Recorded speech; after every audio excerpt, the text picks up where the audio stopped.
Welcome back. Welcome to this new section on containers and container orchestration. If you look at the buzzwords for the last few years, microservices, containers, Kubernetes, Docker, Elastic Container Service, Fargate, these are some of the popular terms. The idea behind this quick section is to give you an overview around containers, container orchestration, and the different services which are provided by AWS. We actually have 5 to 10 hour courses on Docker, Kubernetes, Fargate. So these are really complex topics. The idea behind this specific section is to just touch upon the important things that you would need to know about containers, container orchestration, and the different services that AWS provides around it. Let's get started with microservices, right? Microservices is one of the buzzwords of the last few years. Almost every enterprise is saying we are doing microservice architectures. So what is microservice architecture? The fundamental concept is instead of building large monolith applications serving a number of features, you would actually build independently deployable, simple microservices. So it's all about building small, focused microservices which are independently deployable. You'd be able to deploy movie service separately, you'd be able to deploy customer service separately, you'd be able to deploy review service separately. So if you need to make a change on any of these services, all that you need to do is to make a change to that service and deploy it. The microservices architectures provide you flexibility to innovate and build applications in different programming languages. So if we had a monolith, you can only use one programming language because using multiple programming languages in a monolith application might be tough. But in the case of microservice architectures, you can use different languages and different platforms to develop each of these services. So it gives you a huge potential to innovate.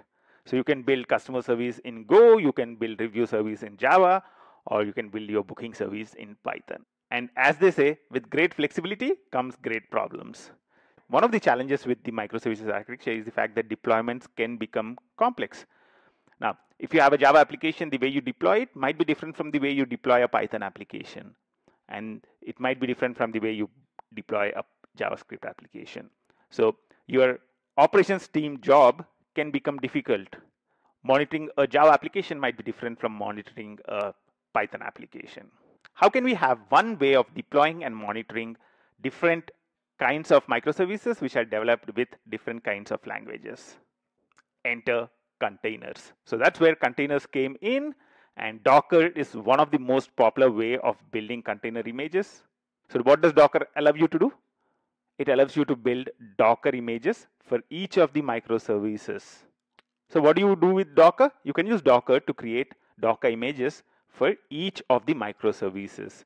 And the Docker image for a specific microservice contains everything the microservice needs to run. So it contains the application runtime. For example, if you are building a Java application, then it's JDK. If you are having a Python application, you need Python.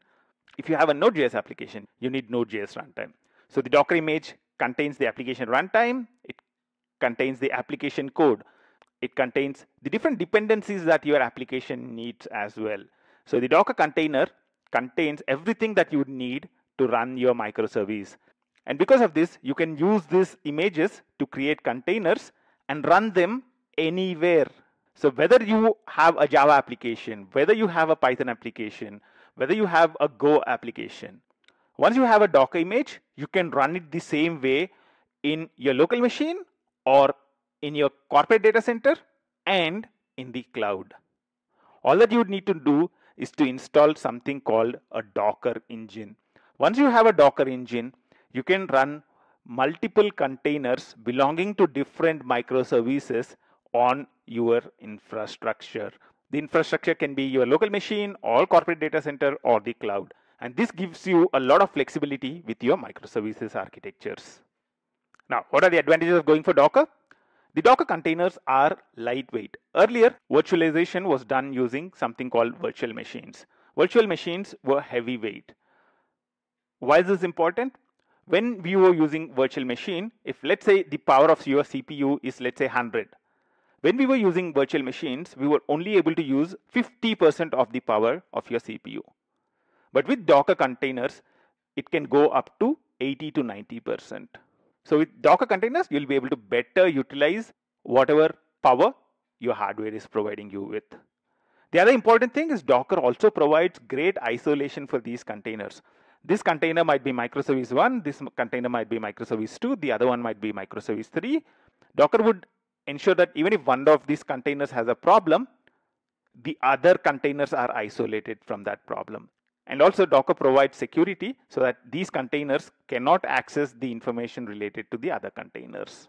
Another important thing is that Docker is cloud neutral. So you can run it on any of the cloud providers.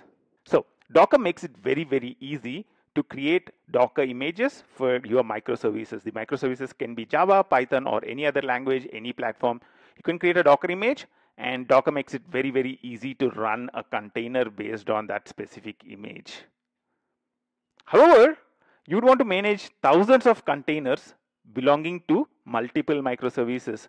In the microservices architectures, you'll not be running one microservice. You'll be running 10, 100, 1,000 microservices. And there might be multiple instances and multiple environments for each of these microservices. How do you manage all that? That's where a new term called container orchestration became popular. In this step, we talked about microservices. Microservices is all about building small, independently deployable services. And we saw that it gave you a lot of potential to innovate. In microservices architectures, you needed a way to simplify your deployments. And that's the problem that Docker solves by allowing you to build Docker images for different microservices. And once you have a Docker image, you can run it the same way, irrespective of what it contains. In addition to that, Docker gives you great performance, it gives you isolation, and you can run Docker containers anywhere. And now, because Docker is so easy, you have hundreds of microservices which are using Docker. How do you manage all of them? That's where we get into the world of container orchestration. I'll see you in the next step where we will be discussing more about container orchestration.